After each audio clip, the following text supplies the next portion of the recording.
Saudara seiman dalam Tuhan Yesus Kristus, akhir-akhir ini banyak ajaran sesat merajalela, bahkan mereka mengaku telah memiliki kitab yang dianggapnya paling benar. Padahal Allah telah merencanakan sebuah penebusan untuk manusia ciptaannya yang mulia yang telah diberikan kuasa atas segala ciptaannya. Kejadian pasal 1 ayat 28. Mereka adalah, ketidaktaatan, Abraham telah mengambil pembantunya orang Mesir itu atas saran istrinya Sarah, karena mereka belum juga dikaruniakan seorang anak. Marilah kita memahami perjanjian Allah untuk menebus dosa manusia yang akhir mengutus putranya yang tunggal itu. Apa ide besarnya? Sebuah tinjauan perjanjian Allah dengan manusia dalam Alkitab. Oleh Dr. Andus Agustinus Agus Purwanto, S.E., M.M., C.H.A.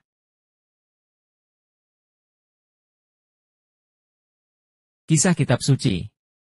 Rencana Allah terungkap, Kejadian pasal 1-2. Untuk memenuhi bumi dengan kemuliaannya, melalui perwakilan manusia. Rencana Tuhan terganggu, Kejadian pasal 3. Rencana Tuhan dipulihkan. Alur cerita dari sisa Alkitab. Melalui 4 perjanjian. Perjanjian. Perjanjian yang mengikat antara dua pihak atau lebih. Perjanjian Alkitabiah. Perjanjian Allah dengan Abraham diadakan pada tahun 2090 sebelum Masehi. Perjanjian Alkitabiah. 1. Perjanjian Abraham. Tertulis pada kitab Kejadian pasal 12, 15, 17, dan 26. Pihak-pihak, Tuhan, Abraham, keturunan. Janji, tanah, keturunan, berkat. Sifat, janji yang tidak dapat dibatalkan dan abadi. Perjanjian Alkitabiah. 1. Perjanjian Abraham, lanjutan. Kekurangan, tidak ada instruksi atau pemberdayaan untuk menerima janji. Perjanjian Alkitabiah. Perjanjian Allah dengan Abraham terjadi pada tahun 2090 sebelum Masehi. Sedangkan perjanjian Allah dengan Musa terjadi pada tahun 1446 sebelum Masehi atau 644 tahun kemudian. Ini bukan kurun waktu yang singkat. Jadi kalau manusia yang diciptakannya dari debu tanah ini bersaksi harus mempelajari kitab suci bukan membaca Alkisah. Perjanjian Alkitabiah. 2. Perjanjian Musa.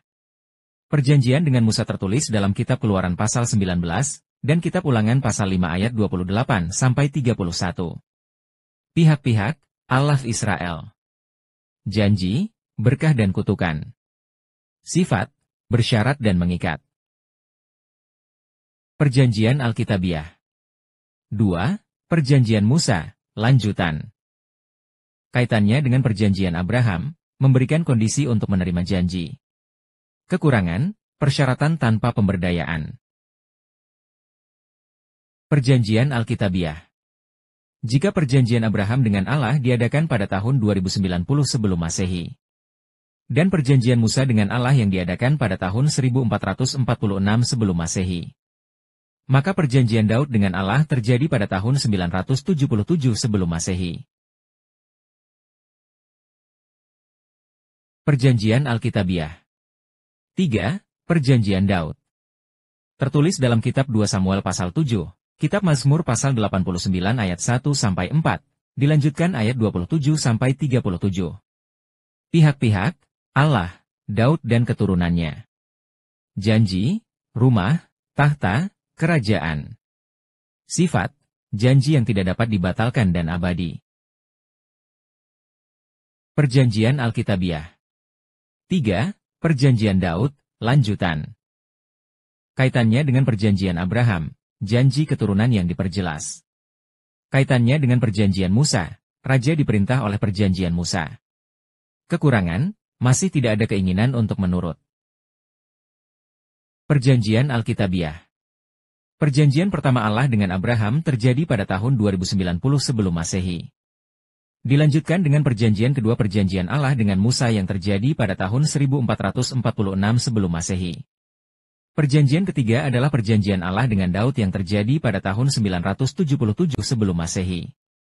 Dan perjanjian keempat adalah perjanjian baru yang diawali pada tahun 580 sebelum Masehi.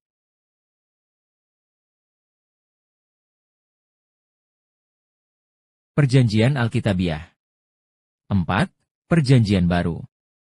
Tertulis dalam kitab Yeremia pasal 31, kitab Yehezkiel pasal 36, Injil Lukas pasal 22 ayat 20. Pihak-pihak, Allah, Israel dan Yehuda. Janji, pemberdayaan rohani dan berkat jasmani. Sifat, tidak dapat dibatalkan dan janji abadi. Perjanjian Alkitabiah. Perjanjian Abraham pada tahun 2090 sebelum Masehi. Perjanjian Musa pada tahun 1446 sebelum Masehi. Perjanjian Daud pada tahun 977 sebelum Masehi. Dan perjanjian baru dimulai pada tahun 580 sebelum Masehi dan berakhir pada tahun 33 Masehi setelah Yesus wafat di kayu salib. Perjanjian Alkitabiah. 4. Perjanjian Baru. Kaitannya dengan perjanjian Abraham, memberikan pemberdayaan untuk menerima janji-janji tersebut. Kaitannya dengan perjanjian Musa, menggantikan perjanjian Musa. Kaitannya dengan perjanjian Daud, memberikan keturunan Daud untuk memerintah selama-lamanya. Perjanjian Alkitabiah.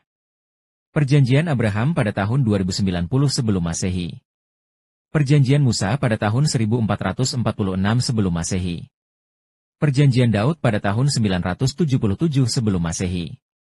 Dan perjanjian baru dimulai pada tahun 580 sebelum Masehi dan berakhir pada tahun 33 Masehi setelah Yesus wafat di kayu salib.